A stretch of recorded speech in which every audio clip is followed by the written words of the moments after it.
Hi, welcome back to another creative exploration with me, Tammy Collins. Today we're going to delve into my very first time doing an ACEO card series. Now, an ACEO card is something that's kind of trending right now. Essentially what it is a small piece of original artwork, 2.5 inches by 3.5 inches. Typically, these are sold. They are different than a trading card because a trading card is given for free. ACEOs are sold. They can also be, prints.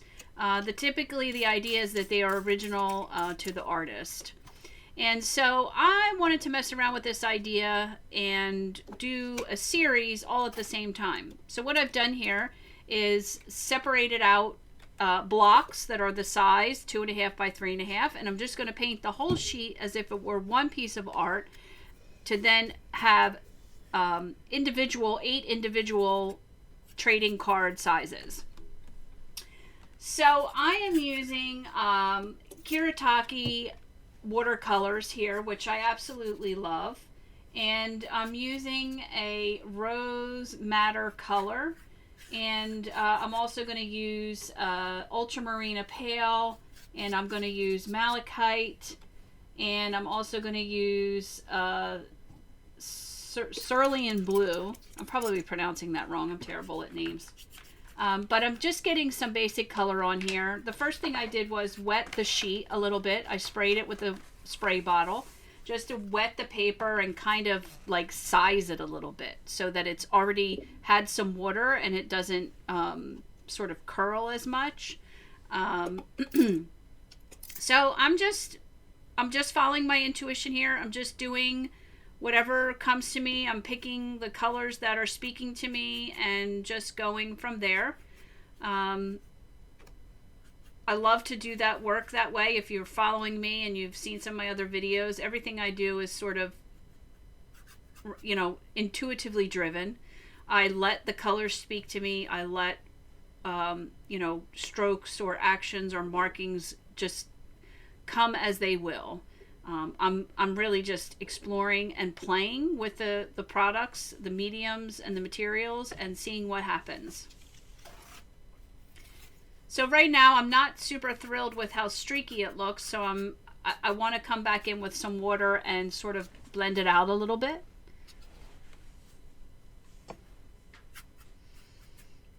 Have you done any ACEO cards? Have you done any trading cards? If so, do you have a favorite one or a favorite artist that you've gotten? And how do you display them? Do you have a whole collection? This is a really fun trend that's been happening. I'm just seeing it really for the first time. I've of course heard of trading cards in the past, but it's kind of resurfaced. I think it's a great way. I love the tactile experience, and I think it's a great way for people who want to appreciate art and can't really afford, larger pieces or don't even have the larger space to put pieces. I live in a tiny house. My studio is a tiny house. I only have so much space. So I really love this concept. I think it's a great way for people to support artists and really, explore their creativity. There are a lot of people who appreciate art that feel that they are not creative, which we could argue all day about. You're definitely creative. You just show it in a different way. So I just thought it would be fun to make these. I don't know if I'll sell them. I just wanted to play around with the idea and see what came about from it. So if you're new here, thanks for watching and joining me. I spent a large portion of my life paralyzed because I wanted everything to be perfect. And I became very unhappy because I realized that I'm really supposed to be making art, and I just kind of said, I don't care anymore. And I started diving in and just playing around.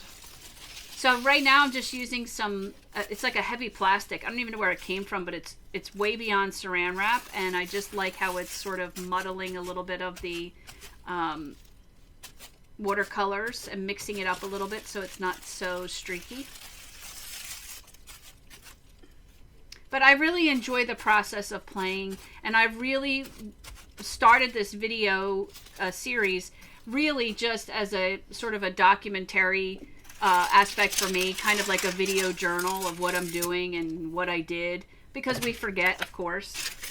I'm also going to use these Master's Touch acrylic in primary red and pale blue. And so I just created these videos just to document what I did, and I thought, what a better way to share this, because I'm not perfect and I make a lot of mistakes, and I really don't know what I want to say to you a lot of the times. But I just want you to see that you just play with your materials. If you're interested in watercolor, so get some watercolors and start playing with it. Learn what the watercolor does and what you want to do with it and what you're inspired to do with it. So right now I'm just, I added a little bit of water to the acrylic paint, and I'm going to use a candy wrapper insert that you can see I've used quite a bit.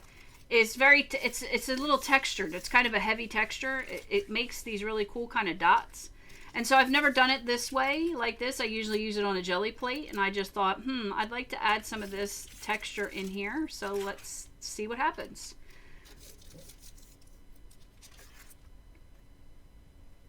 So it's perfect. It's coming out perfect. Right? Perfectly imperfect.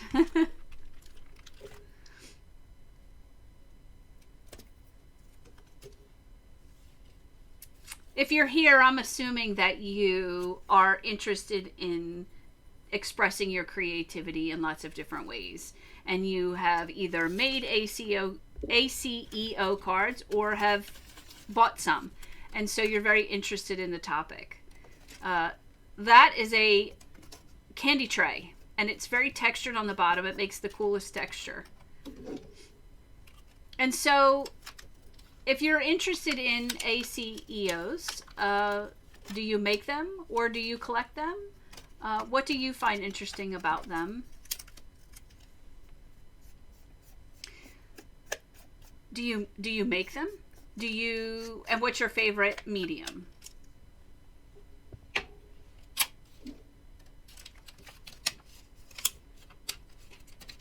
So I simply just painted some of the acrylic paint onto the bottom of the tray, and then I'm just kind of rubbing it with my fingers to get the imprint. And here I've gotten a stencil, and I just kind of want these random shapes. I believe this stencil is supposed to replicate flowers. I don't really use it that way. I just kind of wanted these little random pebbles. I'm obsessed with sort of random pebbles and rocks shapes. You'll see them a lot in my exploration. I don't know where they're taking me, and I don't know what they want from me, but I'm just playing with them. So right now I'm just using the stencil to kind of get some on there randomly.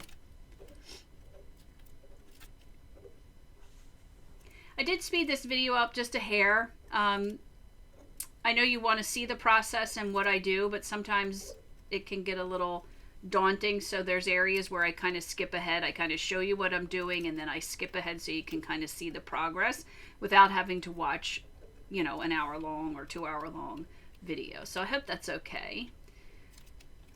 If you haven't, I'd love for you to like and subscribe and follow me along on my journey. I hope that I'm inspiring you to be a little creative. You could I'm talking about this sort of pebbly shape. You could just play with a pebble shape. Get a piece of paper and get out a favorite marker or pen and just make pebble shapes. And sometimes it's interesting to just kind of retrace them so that you kind of get a second layer, and it's not perfect, and it makes like a shadow line or you'll see me do that here in a little bit, but you just kind of loosely go back over, and it kind of creates a second layer. That's really fun to do. Just fill a paper with that and explore the shape.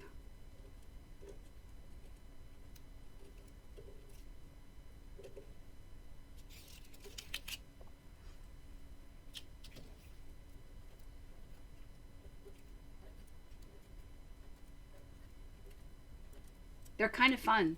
They're like perfectly imperfect, right? There's no rhyme or reason to them. I think that might be why I love them, because they kind of took me out of my comfort zone really easily. Just play with this shape. And it taught me a lot about being able to be a little bit more forgiving to myself. And so I was having some trouble with that marker, so I moved on to a micron. Another thing you might not know about me is I don't like to wait for things to dry. So I run into some challenges sometimes with certain markers and pens. They don't, it's a little too wet for them.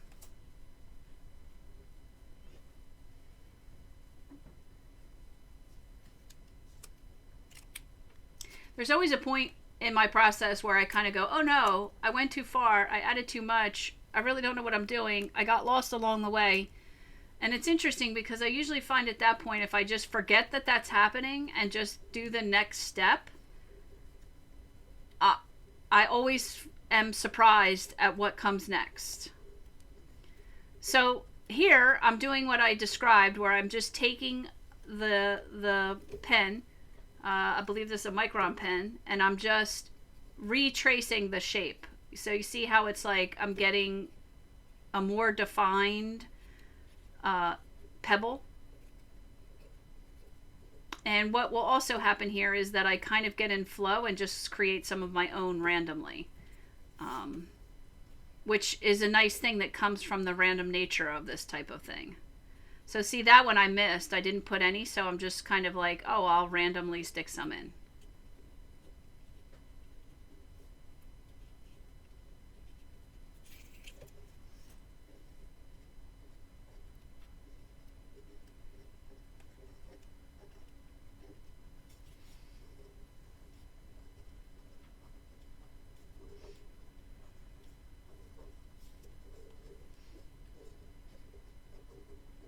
I was actually quite pleased with how these came out.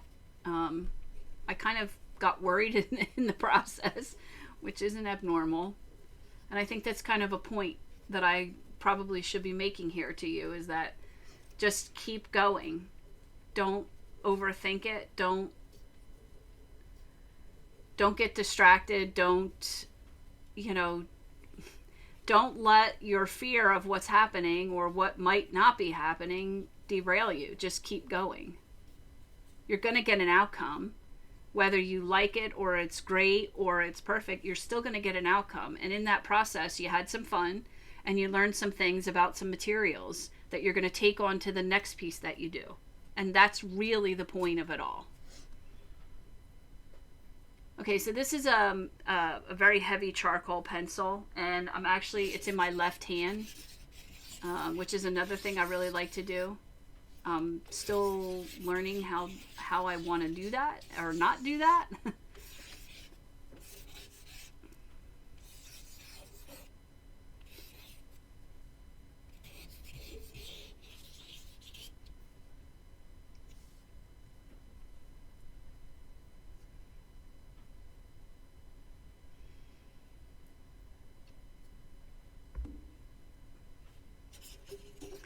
And so now I'm just adding in some free-form, sort of neurological style scribbles. That's a type of art where you just, I call it scribble, but it's just intuitive scribbling. And then you sort of connect the cross points. And there's a lot of different variations of this, and I do it lots of different ways. This time I just kind of wanted it in here subtly. And so it looks like I'm literally scribbling. In a way I am. And then I'm coming back and I'm going to find the intersects, and I'm going to deepen the lines, darken them, and then I will find the points where they intersect, and I will sort of round those off a little bit.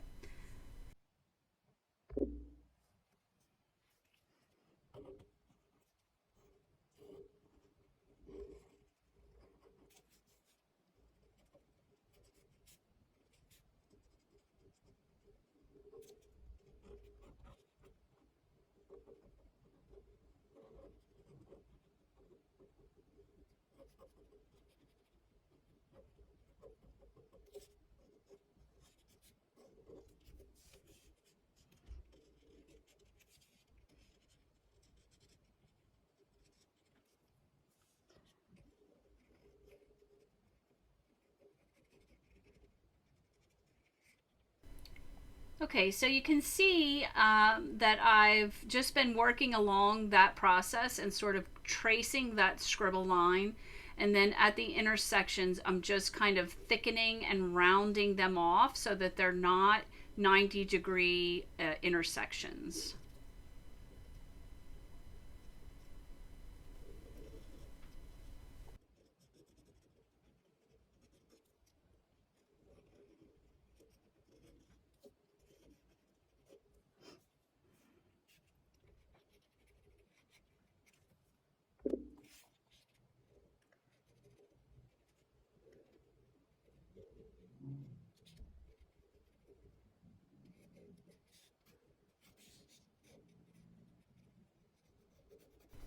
I'm letting this part play a little bit here for you to really be able to see, kind of see what I'm doing and kind of see how the transformation took place.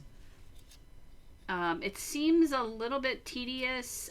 Once you try it, you'll get a better understanding. You can actually do that's another great exercise. Just kind of scribble on a piece of paper. I recommend scribbling one way and then turning the paper and scribbling again another way, and you kind of get all those crisscross spaces. And then just kind of wherever there's an intersection, round it off. You can make the rounding, intense or subtle, depends on the look that you're after. So here I am in my infamous never waiting for anything to dry. So my white Posca marker didn't work, so I had to get a fatter one, which actually I'm really glad that I did that. That is part of the result that I really like here in the end. But right now what's happening is I'm sort of smearing a little bit of the black into the white, but that's okay. We'll layer it up and we'll fix that.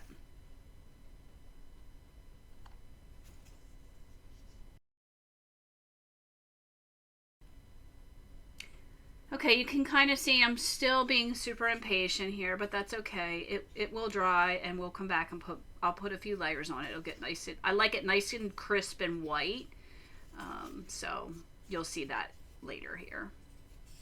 And again, I'm just playing with this sort of pebble shape. I like to do them with my left hand so that I don't have it.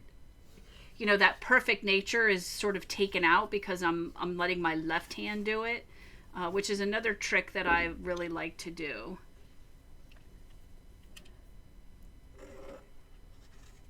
So now I'm just going to trace it with a black Posca.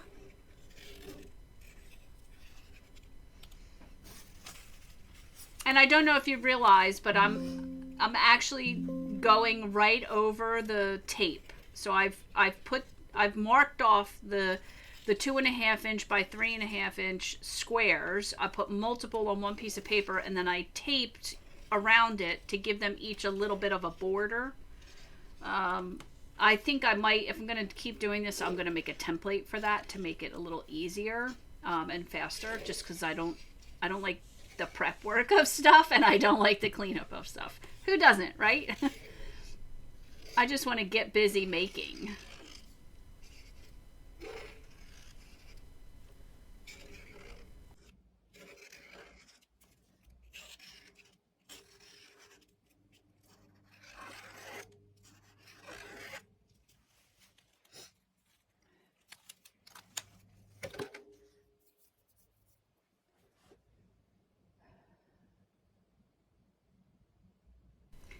Now I'm thinking, I don't know what I want to do next. I know that there's some things that I love to use and I probably want to use in here, but I'm just sort of thinking it through.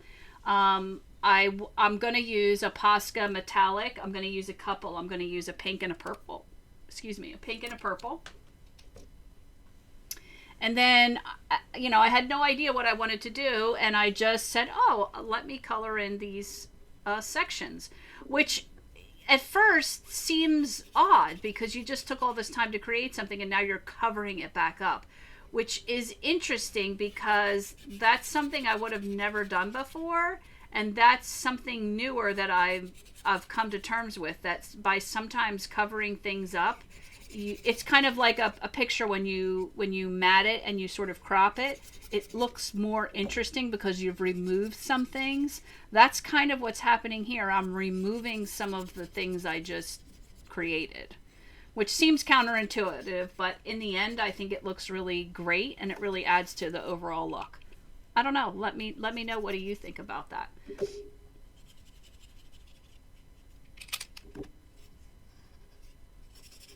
And so I'm not being super specific, really. I know I just outlined those in black. I have a tendency to outline and re-outline, and I like to really crisp up those lines, so I don't really worry too much about it. I do think that because I'm going over top of some other things, I will come back and put another layer of the metallic on there just to get it a little bit more opaque.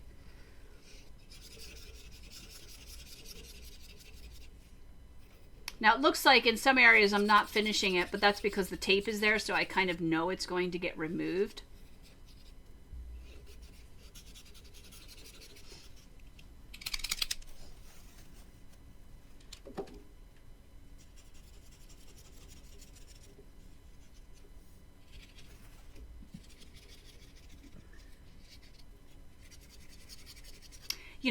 And I also want to share with you, I've started something new that I'm just really starting to talk about, but I have created a mail club, and it's called Letters in Color Mail Club, and you get a 5x7 piece of art from me every month, and also your birthday month, and I usually, of course, I'm going to include some other surprises.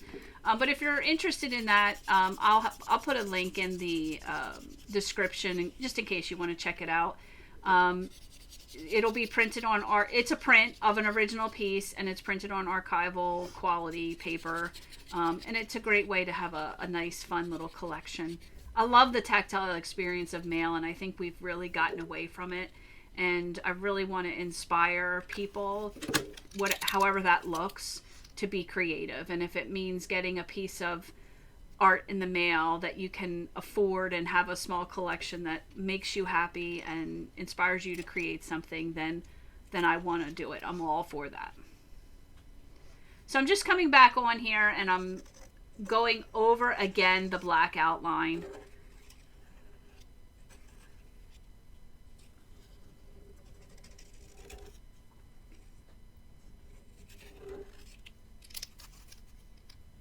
If you've been following along with me, you know I've been a little inconsistent in my posting of my videos. I apologize about that. Remember, this is just supposed to be, I'm just recording my creative sessions, and, I'm busy like everybody else, and, unfortunately I can't just create every day. So, when the creations come along, I record them, and sometimes I don't get to edit them for a little while, and so sometimes I'll end up releasing a few right in a row, and then there might be a gap for a couple weeks.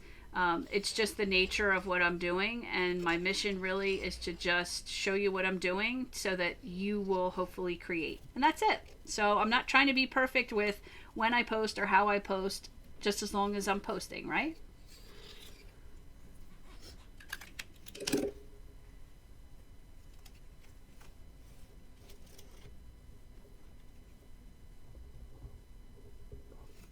So I feel like this is really starting to take shape, and I think you can see, like, wait till I remove the tape. That's where it gets really exciting. Although tape, what is it with the tape? I have the worst time ripping tape. It drives me nuts. I'm trying to make this white thicker, and that Posca marker just isn't working, so I'm just going to wait a little bit and come back. And so I'm bringing a little bit more metallic into the pebbles, and I'm going to also add in some pink metallic, which is another thing I love to do. I love to bring in a metallic, which is a bit of a challenge when I do prints, but typically I will go back on the print and add the metallic back. So that's a really cool feature for prints. It can be a bit time consuming, but I love it.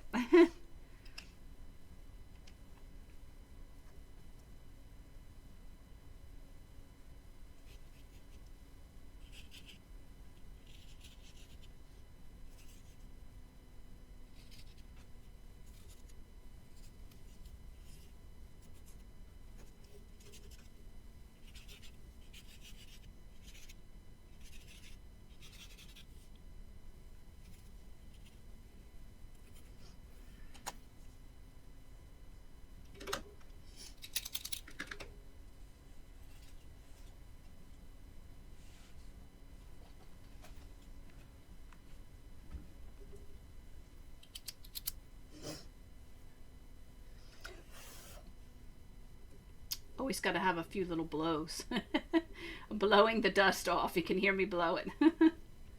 So now I'm just taking a gel pen. I also love to do this. I'm coming back and going over the metallic pebble that I just did. So I'm re-outlining it again. So in many instances, that's the third time that that's been outlined. I like how that actually, it creates a bit of depth rather than it just being a single outline.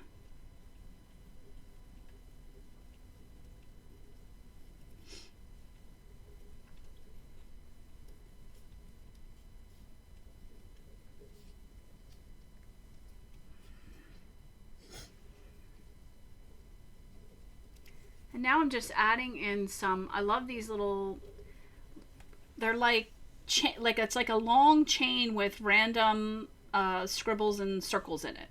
I don't know if there is a proper term for it, but that's what I kind of like to do.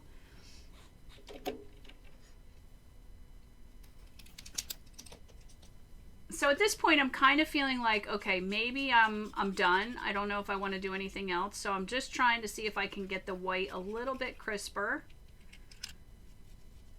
I did actually end up waiting a little bit and coming back again after I finished this recording to really hit that white one more time.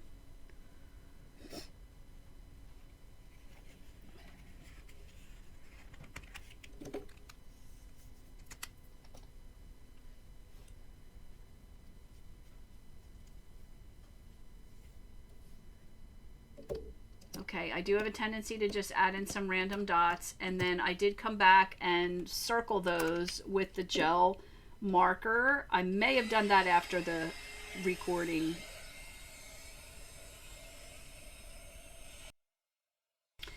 Okay, I'm trying something new with removing tape. As I mentioned earlier, tape and I do not get along well. I love the tape. I feel like this is the present at the end of the project, right? Pulling back that tape and getting those crisp edges. I love that part. It fulfills the perfectionism need within me.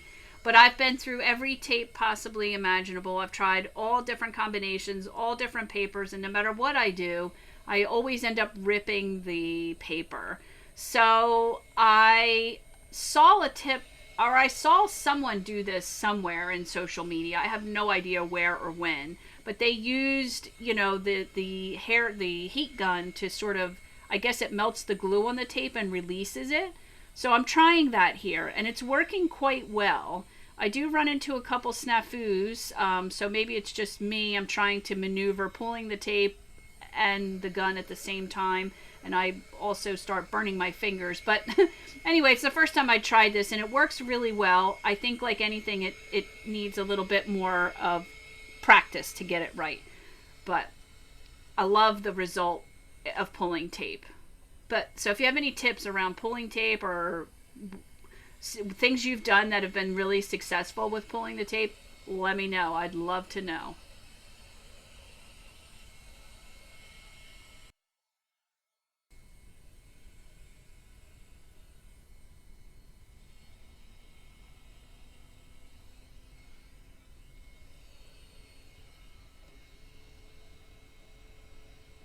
See, I kind of pulled it right there. It's always a little frustrating. I'm thinking I can kind of meld it together, but that's not going to work. I'm going to get a little glue and just glue those down.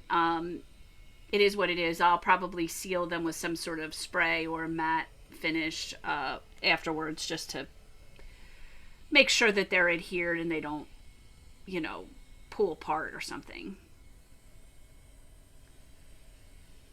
See how much paper's ripping right there, and I can't figure out why. And so once it's kind of started, it's done. So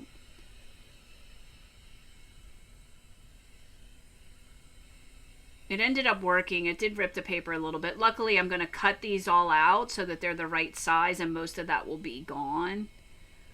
But so see there again, for some reason that one's really ripping. I don't know what's happening. See how bad it is? Okay. anyway, if you stayed to watch this whole thing, I really appreciate you. I hope you enjoyed it. Please let me know what you thought of the finished pieces.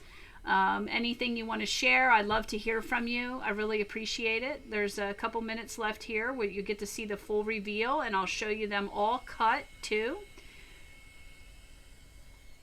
But I think I might do these more often. I really enjoyed them. I've done these larger scale in a like a 5x7 size or a 6x9 to create. I like the series effect where they're, you know, all created at the same time and you get different sections of the creation. I kind of love that.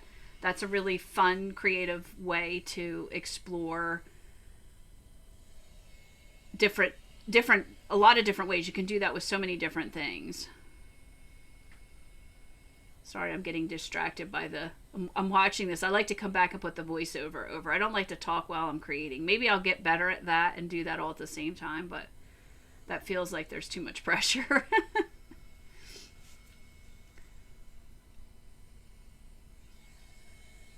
All right, I think this is the last piece of tape.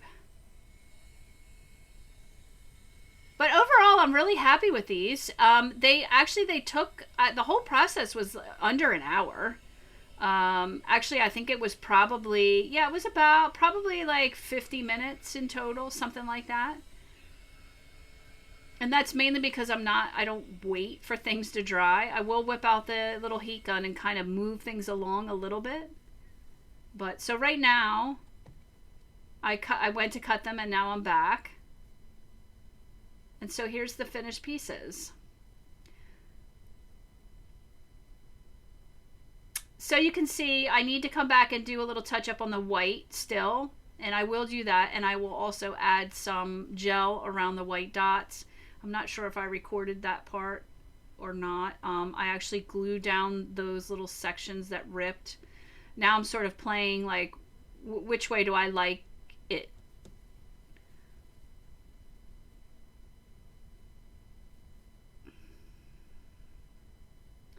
Which this is also kind of fun. So now if this was yours, if these were your cards, you could have them framed and even mounted and arrange them all in an order of which you like. Stacked, horizontal, vertical, you know, in a square, rectangular. I realized I kind of missed a part of the metallic in that one.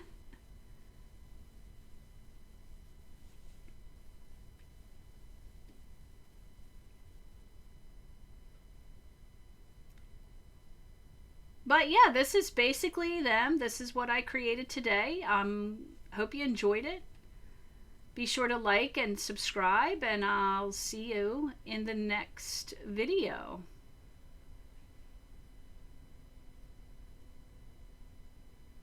They're so cool, aren't they?